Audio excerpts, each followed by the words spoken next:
Europe 1. 11h-13h, Elliott Deval et vous.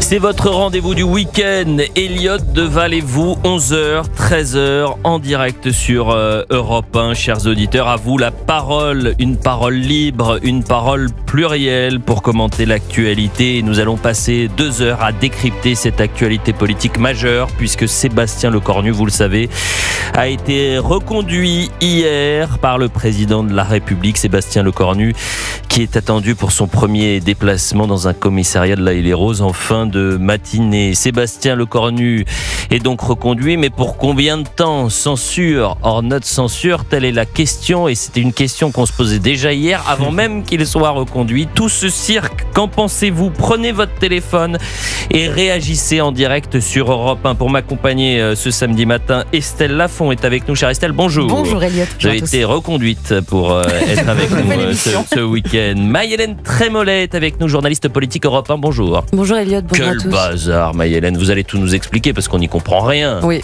Enfin, si, on comprend Ça fait une chose. plusieurs jours qu'on comprend Non mais plus si, grand-chose. il y a une chose qu'on comprend, qui est très simple à comprendre, c'est qu'ils préfèrent leur siège à leurs idées, qu'ils préfèrent leur précaré au courage politique, retourner face aux Français, être responsable d'un bilan, disons-le, qui est un peu lourd. Et donc, qu'est-ce qu'on fait? On se réunit en petit comité pour tenter de se maintenir. Ou au moins et de gagner du temps. Oui, gagner forcément se maintenir. oui, c'est vrai, gagner du temps, parce qu'en fait, le mur... Et une pensée pour Jean-Pierre Elkabbach. Le mur, il est devant eux. Ils vont le prendre. Ils vont le Mais prendre. ce qui est faux, c'est qu'ils se rendent pas Alexandre compte. Devecchio est avec C'est nous. qu'ils se rendent pas compte, parce que je suis d'accord, c'est pour gagner du temps, mais enfin, si c'est pour gagner 15 jours, il aurait mieux valu tomber dans l'honneur, aller face au suffrage des Français. Ils avaient une petite chance, je pense au LR par exemple, de faire un score pas trop mauvais, de prendre une partie des voix du bloc central. Là, je pense qu'ils sont C'est totalement... incroyable. Ils sombrent avec le Titanic Macron. Il y en a un qui a la gueule de bois et pourtant il ne prend pas une goutte d'alcool, bien sûr, toujours avec modération. C'est Georges Fenech, ancien député. Votre famille politique, que se Vous passe-t-il? n'avez pas une très haute idée de mes anciens collègues. Hein. Bah non mais franchement, Franchement, hein. Georges, qu'est-ce qui se passe Qu'est-ce chez qui les se passe, Républicains? oui, Vous pouvez pas envoyer un petit texto pour dire, écoutez, il y a un patron qui décide, et puis il y a les lieutenants qui exécutent. C'est comme ça que ça se passe Moi, dans j'ai un été parti. élevé comme ça, hein. La culture du chef. La culture du chef, ça n'existe plus. En tous les cas, il y en a un qui, il y a le chef de l'État qui sait. Alors lui, c'est très intéressant. On en parlera dans cette émission. Mais le chef de l'État, c'est vraiment, il veut pousser tout le monde dans sa chute. C'est incroyable. C'est la politique de la terre brûlée. Il veut que ces dauphins arrivent pour la ligne de départ en 2027 avec, mais vraiment, un désaveu complet des Français. Il veut personne après lui. C'est le narcissisme absolu C'est d'Emmanuel Alain Macron. Minc qui a dit ça. Alors Alain Minc, il est bien gentil, il se réveille aujourd'hui. C'est lui qui l'a façonné, Emmanuel Macron. Donc, Oui, c'est un peu la créature de Frankenstein d'une certaine manière. ne parlez pas de Frankenstein alors qu'il y a le Covid en ce moment. Je parlais pas du variant, mais c'est exactement ça. Le docteur Frankenstein crée une créature qui lui échappe. Je crois que Emmanuel Macron a échappé à ces créatures. Quel cirque, vous l'avez bien compris depuis hier donc, Sébastien Lecornu qui a été reconduit. Ce qui est intéressant et paradoxal, là aussi on pourra en parler dans cette émission, c'est que cette semaine, le seul qui a gagné des points aux yeux des Français, c'est Sébastien Lecornu, parce que c'est un homme que les Français ne connaissaient pas. Ils ont découvert une personnalité politique plutôt calme, sereine, humble, posée, clair lorsqu'il prend la parole. Mais Sébastien Lecornu reste comptable, évidemment, du bilan chaotique d'Emmanuel Macron. On parlera aussi de la gauche avec le Parti socialiste, compromis ou compromission. Mais d'abord, parlons du Rassemblement national. On est en direct avec le député Guillaume Bigot. Bonjour, monsieur le député. Bonjour Elliott Deval, bonjour à vos auditeurs. Ravi de vous retrouver pour Elliott Deval et vous en direct sur Europe 1. Ce matin, quel est le sentiment du député Rassemblement National que vous êtes? Comment vous définissez ce qui est en train de se passer sous nos yeux, sous les yeux des Français? Il y a un côté, on se frotte les yeux, c'est-à-dire que ça fait déjà quelques années qu'on s'enfonce dans quelque chose de tout à fait baroque. Ça peut ressembler au Gorafi, ça peut ressembler, vous savez, à Groland, et ça ferait presque rire si on n'avait pas envie de pleurer. Et en fait, on a quand même envie de pleurer en tant que Français, et en tant qu'élu bien sûr. Pourquoi ? Parce que tout ça se fait sur une toile de fond qui est quand même inquiétante, angoissante.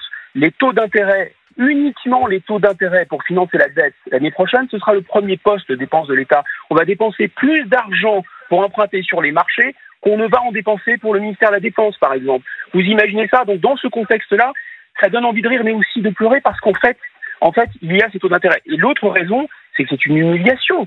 En fait, ce qu'on est en train de voir, c'est une tentative de dissolution ou de censure du peuple, de la majorité populaire, en fait. On nous a fait le coup du barrage républicain, mais le barrage républicain, il est tout de suite et maintenant. Ils font barrage à la République. Si la République a un sens, c'est tout de même de respecter le suffrage universel et de respecter la voix du peuple français. Vous savez, c'est l'article 2 de la Constitution, et là, j'en suis pas plus long que ça, qui dit tout.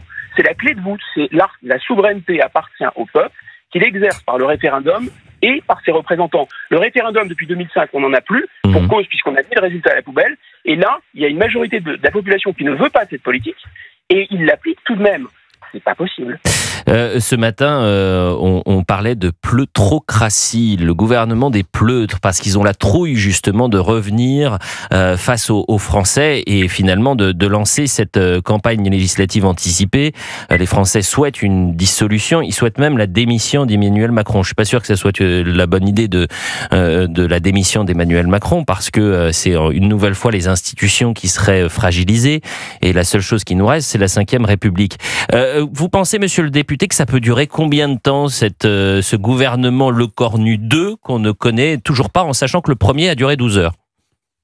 Écoutez, ils sont tellement surprenants, c'est difficile. Je reprendrai volontiers votre excellente expression de plutocratie. J'y ajouterai quand même une petite nuance, ou deux nuances, si vous permettez, Elliot. C'est-à-dire, ça me paraît être aussi de la plutocratie populophobe, en quelque sorte. C'est-à-dire, vraiment, j'insiste sur l'idée qu'ils sont opposés à ce que pense le peuple. Et derrière la peur du suffrage universel, la peur de perdre leur place, le côté, allez, 5 minutes, monsieur le bureau, on veut encore profiter des places, et on veut encore cuire, comme disait le général de Gaulle, cuire notre petite cuisine sur notre petit feu. Il y a un autre argument qui est peut-être plus difficile à comprendre. C'est que ces gens-là, un peu comme à la fin de l'Ancien Régime, ils ont des idéaux, ils ont des totems, ils ont des tabous, ils ont des idées qui s'appellent de plus en plus d'Union européenne, de plus en plus d'immigration, de plus en plus de pouvoir des juges, de plus en plus d'agences gouvernementales incontrôlables, etc. Ils ont ces idées et ils y croient sincèrement. Donc ils n'ont pas que peur du peuple. Ils sont attachés à des idéaux et à des idées qui ne sont pas qui ne sont plus en accord avec ce que veut la majorité du peuple. Donc on a un problème de légitimité forte, et on a une classe dirigeante qui est déconnectée, en fait, et qui de bonne foi dit non, on ne peut pas changer le logiciel, il faut surtout pas changer le logiciel. Et c'est évidemment un énorme problème. C'est un énorme problème. Et puis, vous avez raison, il y a ce spectacle lamentable du radeau de la Méduse, et comme sur le tableau du radeau de la Méduse, ils finissent par s'entretuer et se cannibaliser, se dévorer les uns les autres, à l'intérieur de LR, entre LR, le PS, le Bloc Central. Bloc Central, d'ailleurs, il y a deux problèmes dans le Bloc Central, c'est que c'est pas un bloc et que c'est pas central non plus. Mais passons. Donc, combien de temps ça peut durer ?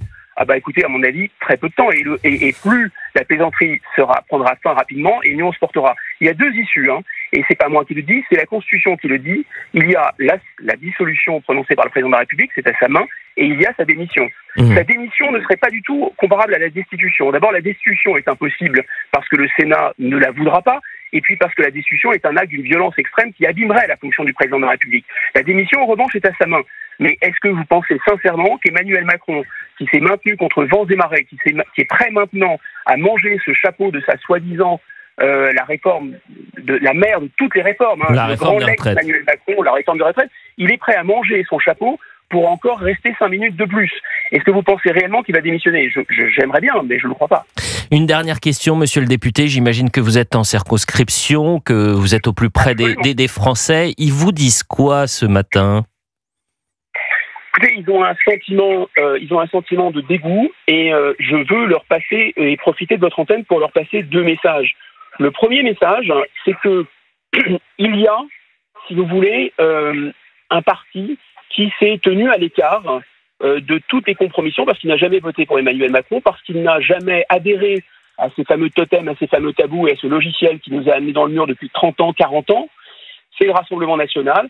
Et moi-même, j'étais très réticent à l'égard du Rassemblement national, et plus que réticent à l'égard du Front national, c'était quasiment mon ennemi idéologique, le Front national. Et donc je veux leur dire que le Rassemblement national est aujourd'hui, comme l'a très justement souligné Paul Amar sur votre antenne hier, et ça m'a fait vraiment très plaisir, j'ai ce sentiment que Marine Le Pen, Jordan Bardella et la formation que j'ai rejoint a cette volonté de rassembler les Français, quelles que soient leurs origines, d'ailleurs pas seulement à droite, mais bien évidemment, bien sûr, les gens de droite, et que l'aspiration majoritaire, c'est-à-dire rétablir le régalien, rétablir l'autorité de l'État, stopper les flux migratoires, mais aussi ne pas foutre en l'air tout notre système de protection sociale, mais par contre faire vraiment des économies pour de bon, ce programme-là, il conviendrait à une majorité de Français. Mais il y a eu une telle propagande, il y a une telle mauvaise foi, consistant à dire Marine Le Pen, c'est Jean-Marie Le Pen, Marine Le Pen, c'est l'extrême droite, etc., relayé par toute la classe dirigeante, relayé par le Conseil d'État, relayé par le Conseil constitutionnel, qu'il y a un moment, il y a des gens qui, de bonne foi, y croient. Je veux m'adresser à eux, notamment aux électeurs d'origine migrée,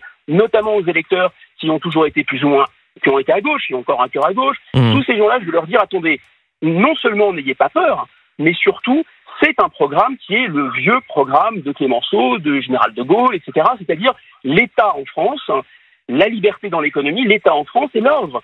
C'est ce que veulent les Français et c'est ce que, à toutes les crises et à toutes les étapes de notre histoire, on finit par rétablir. Donc rejoignez-nous, on a besoin de toutes les bonnes volontés.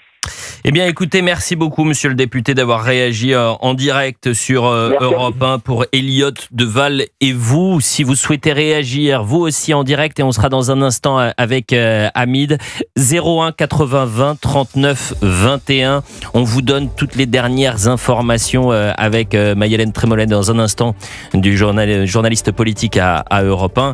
Et puis, on continue évidemment d'en parler tout au long de ces 2 heures, 11 heures, 13 heures, pour décrypter, décoder, tout comprendre de ce grand flou politique après la reconduction de Sébastien Lecornu. 11h15 sur Europe 1, Elliot Deval et vous jusqu'à 13h avec cette édition spéciale Sébastien Lecornu renommé une seconde fois à Matignon pendant 2 heures. On va continuer à en parler dans un instant. Pardon, à tout de suite.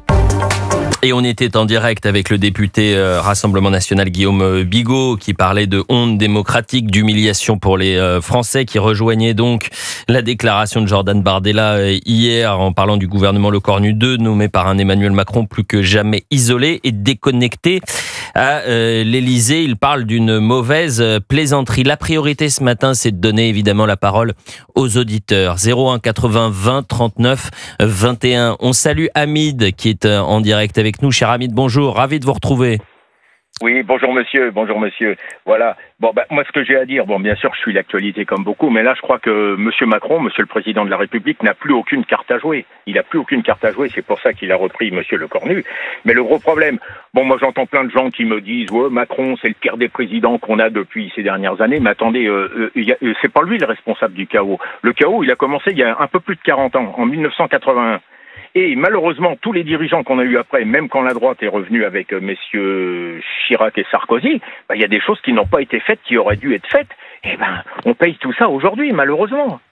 On paye les factures en même temps. Vous dites il n'a pas de carte à jouer, visiblement il en a une. C'est-à-dire que la carte Sébastien Lecornu, il imagine, il espère qu'elle puisse durer un peu plus que le premier gouvernement qui n'aura duré que 12 heures. Et certains pourraient dire à juste titre d'ailleurs, pardonnez-moi, Sébastien Lecornu, c'est peut-être la dernière chance avant d'avoir ce qui, pour certains auditeurs, vous avez une France qui est à droite, on imaginait un gouvernement à gauche. Vous préférez avoir Sébastien Lecornu ou Olivier Faure à Matignon ?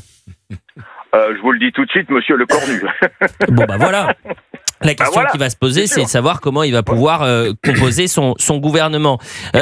Hamid, est-ce que vous considérez qu'aujourd'hui, les responsables politiques ont peur de vous, ont peur des Français, ont peur de retourner aux urnes ? Est-ce que vous seriez favorable, par exemple, Hamid, à des élections législatives anticipées ? Oui, pourquoi pas, mais surtout, ce qui se passe, on sait très bien que s'il y a des élections législatives anticipées, comme le montrent les actuels sondages, on sait très bien que le RN risque de remporter une bonne partie des députés et tout, et qui risque là, ce coup-ci, la dette majoritaire. Et je pense que c'est ça qui fait peur aux actuels dirigeants. Moi, je vais vous dire, ce qui fait peur aux actuels dirigeants, c'est de ne pas récupérer, du moins aux actuels députés, c'est de repartir en campagne et de se retrouver face à des Français qui vous disent « Vous ne nous avez pas écoutés, on vous parle sécurité, vous nous parlez taxe Glucksmann, on vous parle immigration, vous nous dites extrême droite, maintenant vous allez payer en quelque sorte votre inaction et on va penser à quelqu'un d'autre. Moi, j'ai toujours toute ma vie voté à gauche, moi toute ma vie j'ai voté à droite, aujourd'hui je vais voter pour le candidat du Rassemblement National et ce sera peut-être la première fois. Et ils ont cette trouille, c'est le trouillomètre qui est à zéro, cher Hamid, c'est ça qui est surprenant. Tout à fait, c'est ça qu'ils ont peur. Et moi je vais même vous dire une autre chose, c'est mon idée propre. Je sais pas quel c'est mot pour vous ça, c'est la parole libre, vous avez le droit d'avoir votre idée. Alors voilà. Moi, mon idée propre, je vous le dis tout de suite. Moi, je n'ai pas les capacités intellectuelles de tous les gens que vous avez sur votre plateau. Mais moi, à mon avis, c'est je pense que Monsieur Macron, ce qui le fait le plus peur, s'il y a une élection présidentielle prochaine qui y aura en 2027, voire anticipée, ce qui, pour moi, Monsieur Macron, ce qui lui fait plus peur, c'est pas vraiment que le RN soit majoritaire. Il a plus peur, je pense, de la France insoumise que du RN. Et moi, je ne vous dis même pas si la France insoumise arrive à l'Élysée. Là, je ne vous dis même pas Là, c'est même plus le chaos. Là, c'est pire qu'un naufrage. Eh ben, écoutez, voilà. Merci beaucoup, cher Hamid, et on va prendre évidemment des dizaines d'auditeurs durant toute cette émission. Maï-Hélène Trémollet, vous êtes journaliste au service politique d'Europe 1. À 11h23, quelles sont les informations principales de la matinée qu'on doit dévoiler aux auditeurs pour y voir un tout petit peu plus clair? La première, c'est que le nouveau Premier ministre est à l'Haït-les-Roses ce matin à 11h30, donc dans la circonscription de Vincent Jeanbrun, député LR, pour un déplacement sur la sécurité. Et donc, il se rend dans un commissariat. La deuxième information, c'est que depuis 11h, a commencé un bureau national des Républicains, un bureau national où les lignes de fracture devraient s'exprimer, puisqu'on sait que les Républicains sont divisés sur la conduite à tenir. Pour résumer, on a Bruno Retailleau et les sénateurs qui sont contre une participation au gouvernement, et on a de l'autre côté les députés qui sont pour un soutien et une participation au gouvernement, avec une idée, éviter à tout prix une censure et une dissolution. Et la troisième information, c'est pas vraiment une information, c'est qu'on n'est pas sûr. Pour le moment, il n'y a aucun écho sur la nomination d'un gouvernement aujourd'hui. Sébastien Lecornu aurait pu commencer à nommer dès aujourd'hui un gouvernement. Et à ce stade, on est presque à la mi-journée et on n'a pas d'informations sur une nouvelle équipe gouvernementale. Vous restez avec nous, bien évidemment, et avec vous, chère Maï-Hélène, on va essayer de décortiquer les toutes dernières informations. Luc Gras, politologue, est avec nous dans le studio. Alexandre Devecchio du Figaro et Georges Fenech. Je me tourne vers vous, cher Georges. Oui. Quel bazar. Je vais rester poli puisqu'il est 11h24 et l'Arcom guette. J'aurais pu dire, mais je ne le dirai pas, quel bordel chez les Républicains. Oui, mais d'abord, c'est le bordel, le niveau, pardon, pour reprendre ce mot, c'est le chaos, disons, depuis un an. Depuis la dissolution, on a quand même, c'est le 4e gouvernement. En un an, c'est le 4e gouvernement. Donc, en fait, notre Constitution, elle ne fonctionne que s'il y a une majorité présidentielle. Il n'y en a pas, ou alors une cohabitation avec une majorité parlementaire, il n'y en a pas non plus. Donc ça ne peut pas fonctionner. Et Sébastien Lecornu, malgré toutes les qualités de diplomatie, de dialogue, c'est le seul qui gagne des points cette semaine. Voilà, je vais qui vous gagne dire. des points à titre personnel, les mêmes causes produisant les mêmes effets. Oui. Il va se retrouver dans la même situation que Barnier, Bayrou et son premier gouvernement. Il n'aura pas la majorité. Donc on ne voit pas comment il pourrait tenir au-delà de quelques semaines. Quand je dis c'est le seul qui gagne des points, c'est en termes macronistes, bien évidemment. Mais quand on voit le cafouillage chez les Républicains, incapables d'avoir une ligne claire, ils perdent bien évidemment des points. Quand on voit Gabriel Attal qui vous explique qu'il ne comprend pas le président de la République et que le jeudi matin, il vous explique qu'il ne faut pas nommer un proche du président pour avoir le vendredi soir Sébastien Lecornu, il perd des points. Édouard Philippe qui appelle à une démission du président, il perd des points. Le Parti Socialiste qui va à l'Élysée, il perd des points bien sûr. Donc tout le monde perd des points, sauf le RN, sauf LFI et sauf Sébastien Lecornu. Sur les LR, vous m'avez posé une question. Bien sûr. C'est qui le patron chez les LR? Il y a un patron, c'est M. Retailleau. Mais vous plaisantez. Il a été élu. Oui, mais enfin, il a deux patrons que le nom, puisque visiblement, il est contre intégrer ce gouvernement, et il y a plusieurs lignes, c'est ce que nous disait juste Maï-Hélène. Il va sortir du bureau politique. Mais il sortira rien de ce bureau. Moi, mon inquiétude, c'est qu'ils soutiennent ce gouvernement parce qu'ils apparaîtront au niveau des électeurs, quoi qu'il arrive, comme ceux qui ont essayé de sauver la Macronie, voyez-vous. Le fait de dire nous sommes des responsables, nous sommes un parti de gouvernement ne suffira pas cette fois-ci. Mais en revanche, il pourrait très bien dire la seule ligne qu'il pourrait avoir, la seule ligne de défense, c'est de dire attendez, certes, c'est un grand bazar, mais vous voulez quoi? Madame Tondelier qui était hier à l'Élysée, qui était il y a Sainte-Soline il y a 2 ans, c'est ça que vous voulez? D'accord, on sort, on quitte ce gouvernement, nous les Républicains, et vous aurez Madame Tondelier à l'intérieur. C'est ça que vous voulez? C'est ce qu'ils ont fait, mais ce chantage, je crois qu'il faut expliquer aux auditeurs que c'est un faux chantage, puisqu'en réalité, ça a été dit.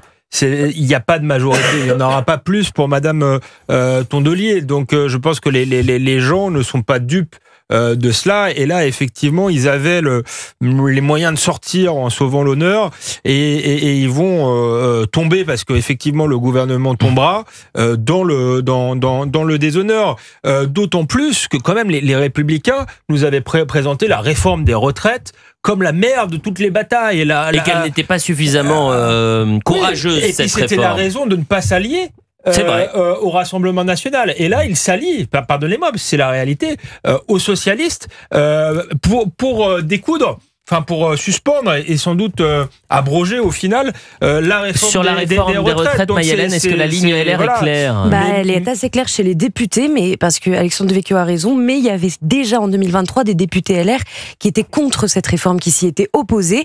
Et hier, ils le redisaient sur les boucles, etc. Les députés n'ont aucun problème avec une éventuelle suspension de la réforme des retraites dans les semaines qui viennent. Pourquoi ils n'ont aucun problème? Parce qu'ils ont un vrai problème, c'est la dissolution, c'est le retour aux urnes. Bon, dans une politique malade, on a des docteurs. Et on a Luc Gras, qui est politologue. Doc, que se passe-t-il aujourd'hui? Est-ce que vous pouvez nous expliquer? Par exemple, Jordan Bardella dit ce qui se passe actuellement, c'est une honte démocratique, c'est une humiliation pour les Français. C'est grave, docteur, ou pas? Oui, c'est grave, parce que derrière, il y a des dangers qui sont en train de se profiler. La Ve République, elle repose, comme l'a très bien dit Georges, sur le fait majoritaire. On les voit, les adversaires de la Ve République, qui sont en train de fourbir leurs armes. On les voit, ils sont en train de remettre en cause même l'esprit de la Ve République, en disant c'est la pagaille. Ce matin, Monsieur Cohn-Bendit a dit, Cohn-Bendit, mai 68, la remise en cause du général de Gaulle et de la Ve République. Et ce matin, Cohn-Bendit a dit, faut tout refaire. Oui, mais bien Monsieur sûr. Cohn-Bendit, il est bien gentil. Excusez-moi, il balançait des pavés. Vous l'avez dit en 208. Derrière l'idée, il est un peu responsable aussi de ce qui nous arrive aujourd'hui. Interdit d'interdire, c'est Monsieur Cohn-Bendit. Donc, qu'il donne des leçons ailleurs. Mais les Français, encore une fois, pas trop. C'est-à-dire l'élection présidentielle. Bon, les amis, on est en retard. On est pressé. On n'est pas perdu. On essaye d'y voir plus clair. On est en pleine forme. Mais c'est pas parce que les docteurs sont incompréhensibles. Ils sont trop longs. Non, mais c'était intéressant. Le docteur Luc Gras, qu'est-ce qui se passe? Derrière, en un mot, la Ve République, elle est démocratique. On se fait gronder. Dès lors qu'elle permet aux citoyens de trancher. Voilà. Et si on la remet en cause, alors la démocratie recule. Et on continue d'en parler dans un instant dans Elliott 2 Valez-vous jusqu'à 13h. Édition spéciale politique. À tout de suite.